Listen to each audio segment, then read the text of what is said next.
Kama vile mnatazama hapa, sisi ni kikosi cha Umoja wa Wazalendo kwenye nchi mzima ya Kongo ambao tunaita Coalition Nationale de VDP. Na kutokana na hiyo hatuwezi kupita bila kuwaonesha viongozi fulani ambao wamejiunga pamoja na wamekubali kusimamia uongozi wa wazalendo ili kazi ya vita iendeke vizuri. Ni kama vile kiongozi wetu mkuu tunakuwa naye hapa General Kamama, kama vile makamu wake General de Goma, kama vile kiongozi wetu ambaye anatusindikiza kisiasa na kiakili Papa Samadari Mwambashi, kama vile General Chiayai, kama vile General Kombe, kama vile General Jean Arube, kama vile Gilles Mavazi na ndugu wetu ambayo walitoka gambo ya Mwenga, na mkuu wetu mshauri mkuu kijeshi Papa Kashumba, General Kashumba. Wote tunawaonesha mbele yenu kusema kama kuna tatizo lolote mnaweza kuwajongelea na tutapata suluhisho ya kazi ambayo tunafanya. Kutokana na hiyo kuwaonesha viongozi hawa ni kwa lengo mbili. Ni lengo la kutoa hadharani madhaifu ambayo tumechunguza ndani ya kazi ya vita ambayo tunafanya kama vile wazalendo, na hiyo madhaifu inatokana kwa mode de ravitaillement ya wazalendo, donc na mode ya capacité d'intelligence ou bien tactique ou technique ya kuweza kurepousser ennemi na kumfanyizia kazi mbalimbali za kumbloke ili asiweze kutuvamia. Kutokana na hayo tutaweza kuwaonesha tena namna gani Coalition Nationale ya Wazalendo inatumika ndani ya axe zote ambazo zinakuwa ndani vita wala ndani ya mafront fulani ambazo zinapatikana kwenye shamba la mapambano. Coalition Nationale ambayo mnaona hapa inayosimamiwa na General Kamama na mimi kama vile munenaji Constantin Kanani Werabe, tumeweza kuwa na vikosi ndani ya shamba la mapambano zote ambazo tunakuwa nazo hapa.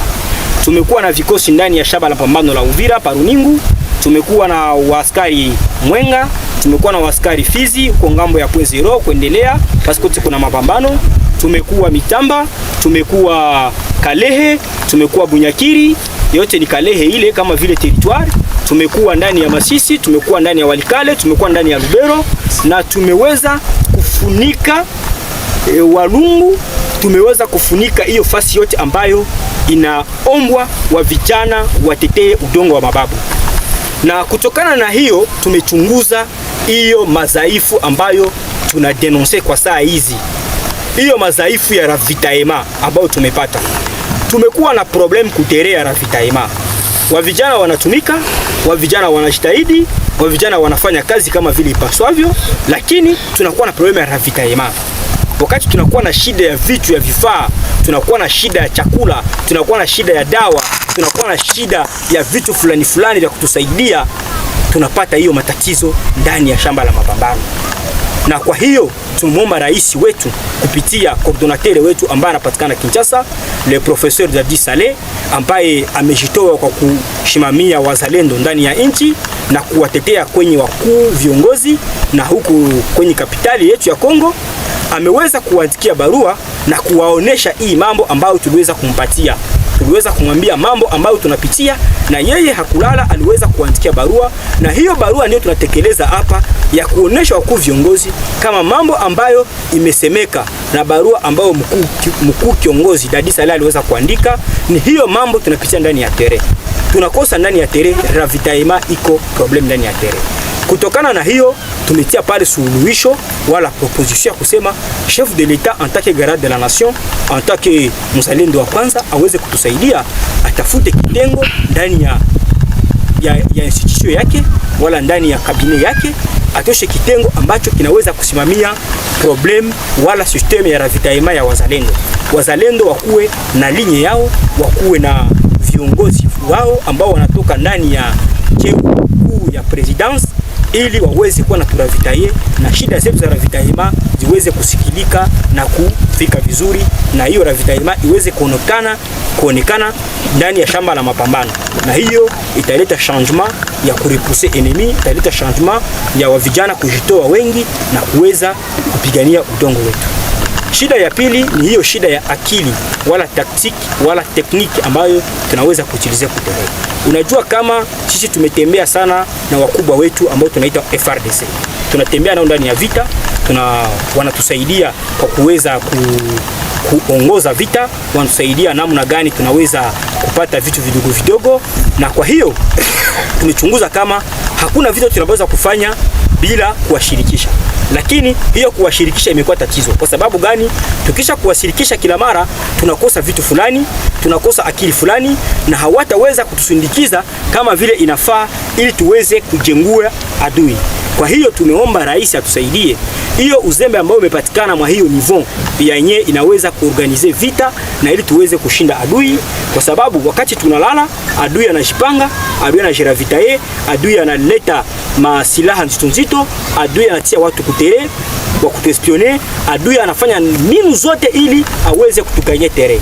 Lakini kwetu sisi inakuwa kama vile watu wanaona ni filme fulani, na watu hawajitolee, na watu hawajiorganize, na watu hawajidone koro eyam ili waweze kujerute hiyo system ya adui, ili adui tuweze tukamsukume nyuma.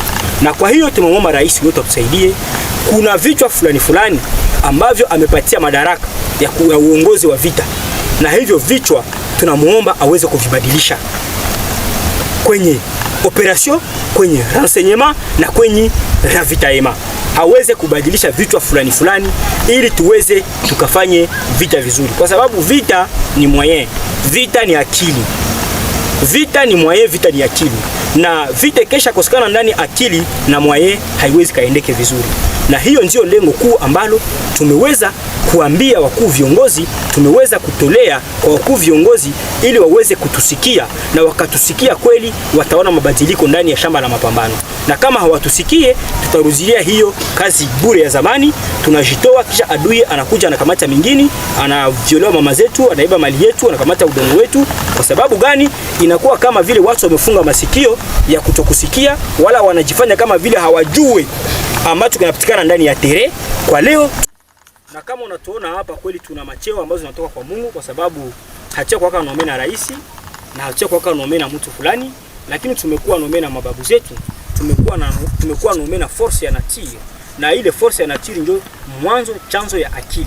Ni kusema kama kati yetu kama rais anaweza kuwa na hiyo courage ya kusema aangalie ndani ya watu ambao wanapigana vita, watu ambao wanafanya kazi vizuri, ndio aweze kupatia responsibility. Inaweza kuwa vizuri zaidi, kwa sababu wazalendo tunatumika ndani ya umoja, tunapendana na tunapenda nchi yetu.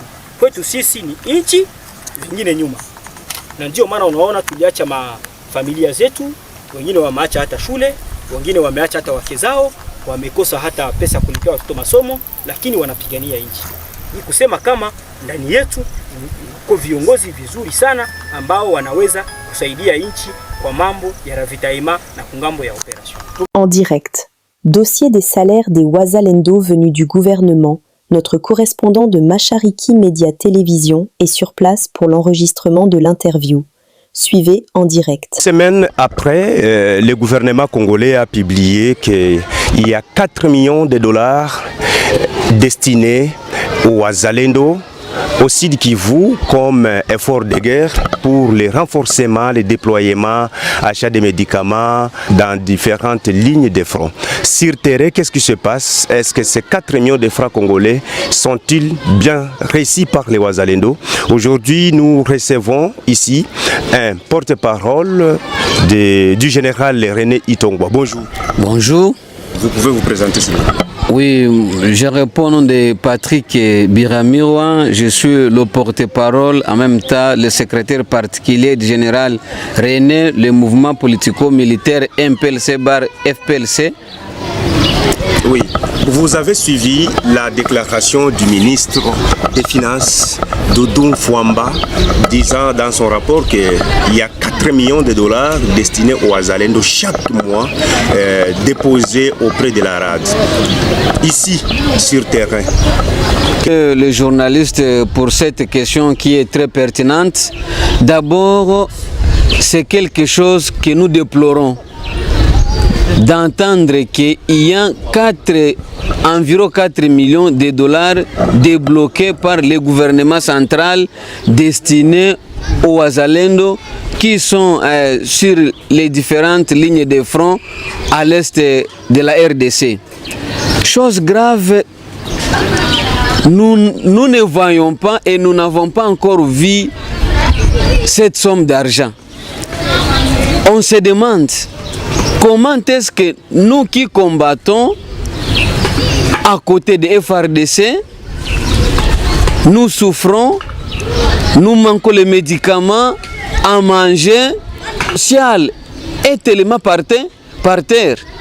Nous entendons parler ça sur les réseaux sociaux qu'il y a 4 millions de dollars débloqués au faveur de Wazalendo. Mais cette information pour nous est une nouvelle puisque nous n'avons pas encore vu ça. Alors, si cela est vrai, si est bel et bien saisi de la sortie de cette montant, au moins où sur le terrain la réalité est négative, nous demandons au gouvernement central de faire le suivi. Où va cet argent et qui sont ces Wazalendo qui reçoivent cet argent? Si c'est au niveau provincial ou au 33e région militaire ou soit au niveau national, que le gouvernement fasse une enquête le plus tôt possible pour trouver la réalité qui et où on donne cette somme d'argent. Puisqu'aujourd'hui, depuis qu'on nous a donné les 325 dollars jusqu'à présent, nous n'avons encore reçu aucun sou de la part du gouvernement. Et d'ailleurs, cet argent même n'a pas été donné pour tous les Wazalendo. Et d'abord, on dirait que peut-être cet argent était venu pour nous démoraliser et nous diviser. Mais nous, en tant que les patriotes, nous avons pris l'arme pour défendre l'intégrité territoriale de notre pays. Nous n'allons pas laisser, nous n'allons pas baisser nos bras, malgré que le gouvernement ne nous prenne pas en charge. Nous allons continuer à combattre pour la protection de notre pays. Car nous savons que l'ennemi, lui, a beaucoup de systèmes. Et il se peut même dans le gouvernement central, il y a certaines autorités peut-être qui sont en complice avec l'ennemi pour que nous puissions laisser les pays soit toujours envahis par l'ennemi. Ne pensez-vous pas que les 325 dollars que vous avez reçus dans ces 4 millions? Non. Nous, si est inclus dans ces 4 millions, après ces 325 dollars, il y a combien de mois passés déjà? Après que nous ayons reçu cet argent, c'est combien de mois? Aujourd'hui, nous sommes au point zéro. Il y a d'autres qui sont à Runingu, à Kalingi, et à Kakenge. Nous avons des blessés. Nous tombons malades. Nous avons abandonné notre famille. Nos enfants sont chassés de l'école. Aucune assistance. Mais tout cela, nous n'avons pas pris l'arme pour l'intérêt de l'argent. Mais malgré cela, nous avons quand même aussi besoin et aussi droit d'être quand même encouragés par rapport au travail que nous faisons. Certains discours de vos chefs Wazalendo, de certains de vos chefs, la fois passée, disaient que vous êtes bien encadré par le gouvernement. Le gouvernement vous dote tout, même des munitions de guerre, la ration, le savon. Et quand vous dites que vous n'êtes pas assisté, ce n'est pas une contradiction? Bon, ce n'est pas du tout une contradiction. D'abord, la première chose qu'on peut remercier, nous remercions le président de la République de nous avoir reconnus comme armée de réserve de notre pays. Et ça, à part les munitions qu'on nous donne, où peut-on trouver un dépôt de médicaments ou de nourriture de Wazalendo qu'on donne, qui est donné par le gouvernement? Aujourd'hui, si nous vivons et si on trouve quelque chose à manger, c'est aux populations. Nous ne sommes pas dotés de nourriture ou les médicaments par le gouvernement, non, à part les munitions seulement. Que envisagez-vous? Nous recommandons au gouvernement de reconnaître quand même les efforts que nous sommes en train de faire par rapport à notre pays qui est envahi par le Rwanda. De nous prendre en charge, car nous combattons à côté des FARDC, nous mourons comme eux, nous trouvons aussi des blessés comme eux, qui nous prennent aussi en charge. Pour terminer, votre mot de clôture? Pour terminer, nous invitons ou nous demandons à tout Wazalendo de ne pas baisser les bras, malgré les difficultés que nous traversons, malgré la situation qu'on est en train de parcourir, que nous soyons toujours unis, soudés, et qu'on puisse chasser définitivement l'ennemi dans notre pays. Monsieur le porte-parole, nous vous remercions. C'est moi qui vous remercie, messieurs les journalistes. Une réalité qui nous avait été cachée dans cette armée. On ne va pas à la guerre avec une armée qui est totalement désorientée, décomposée, désorganisée. J'ai dit il y a quelques mois ici, en parlant de l'état dans lequel j'avais trouvé notre armée, en disant que nos militaires étaient vraiment à l'état de clochard. Il y a une certaine opinion qui s'en était offusquée, mais ce n'était pas faux. Lorsque vous avez des militaires qui sont appelés au front, mais qui sont dans l'incapacité d'y aller sans leur famille de civils, femmes et enfants, parfois mineurs, incapables d'y aller en les laissant seuls derrière parce que dès qu'ils se déplacent, ils n'ont plus de place dans le camp où ils habitent.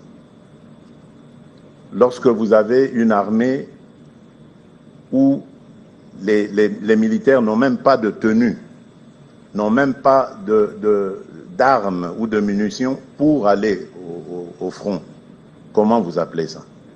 Et est-ce que vous pouvez imaginer ou projeter de faire une guerre en ayant une telle situation? Je ne crois pas. Il faut donc se rendre à la réalité et essayer de jouer sur toutes les possibilités, les manettes que nous avons.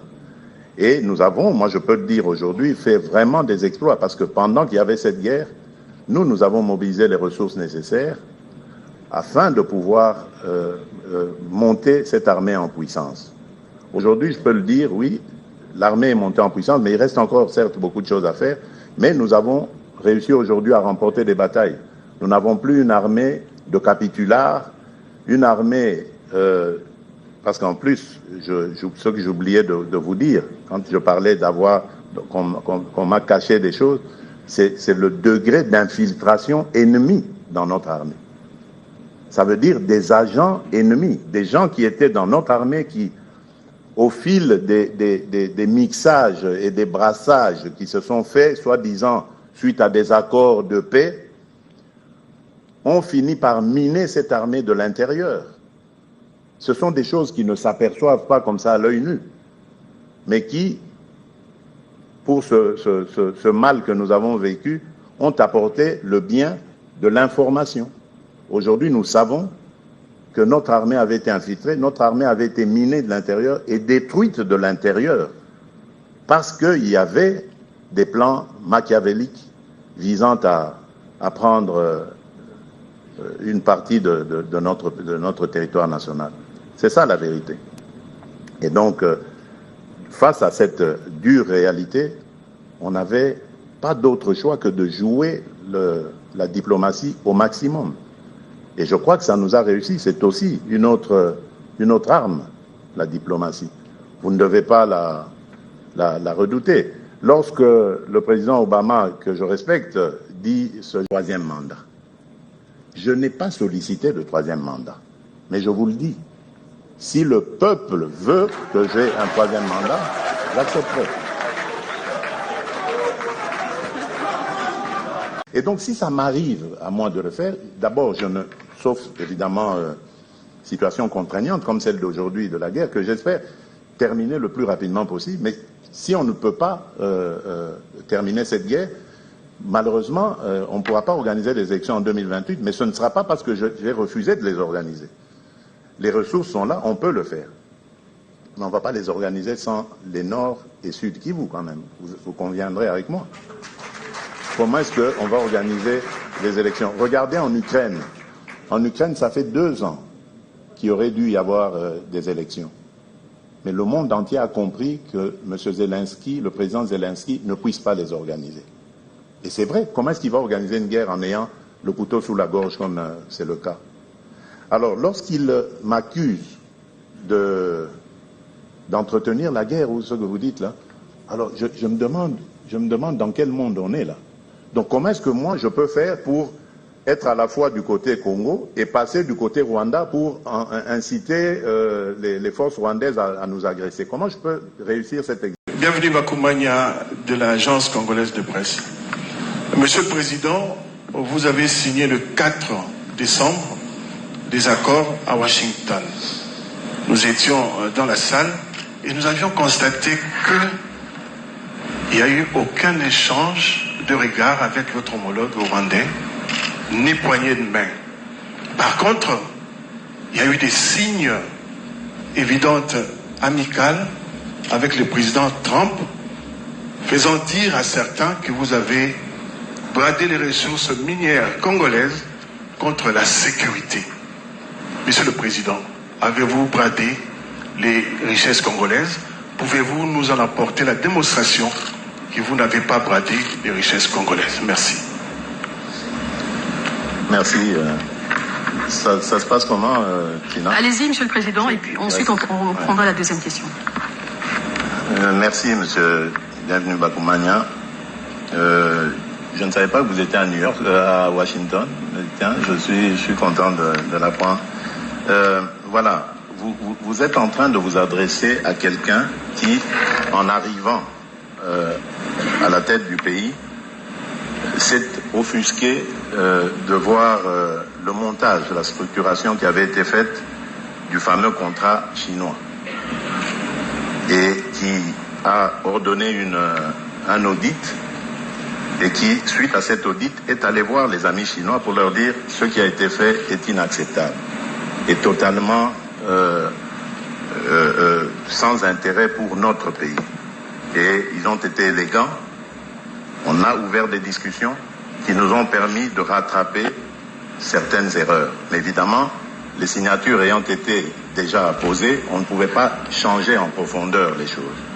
Mais je trouvais inacceptable que nous soyons, nous, les détenteurs de ces ressources et en même temps soyons minoritaires dans ce partenariat en termes d'intérêts obtenus. Ce ne sera pas le cas avec ce partenariat, je vous en conjure. Et d'ailleurs, je pense que nous avons déjà aujourd'hui montré les tenants et les aboutissants de ce contrat. On l'a présenté au Parlement et même à certaines organisations de la société civile. Je pense ici à la CENCO, dont vous connaissez les velléités, j'allais dire d'opposition, mais je dirais plutôt de vigilance vis-à-vis de ce qui se passe à l'intérieur de notre pays et qui ont conclu quand même par un satisfecit. Donc c'est vous dire que, comme je l'ai dit dans mon introduction, je ne serai jamais le président qui va brader les richesses nationales. Ma vision est très claire. Nos richesses doivent d'abord servir à notre pays et à son peuple. D'ailleurs, je ne suis même plus pour la simple extraction de nos minerais. Il faut désormais que ces minerais, lorsqu'ils sont extraits de notre sous-sol, soient transformés, connaissent un début de transformation. C'est vrai que nous n'avons pas toutes les technologies nécessaires pour arriver en bout de la chaîne de valeur, mais nous pouvons, grâce à la construction de plus d'infrastructures énergétiques, commencer un début de transformation, ajouter de la valeur à ces minerais et permettre la création de richesses qui va bénéficier à notre pays, à notre peuple, et aussi de la création d'emplois qui vont en découler. Donc voilà, croyez-moi, je ne peux pas être ce président-là qui, pour des raisons personnelles, va brader les richesses de notre pays. C'est impossible.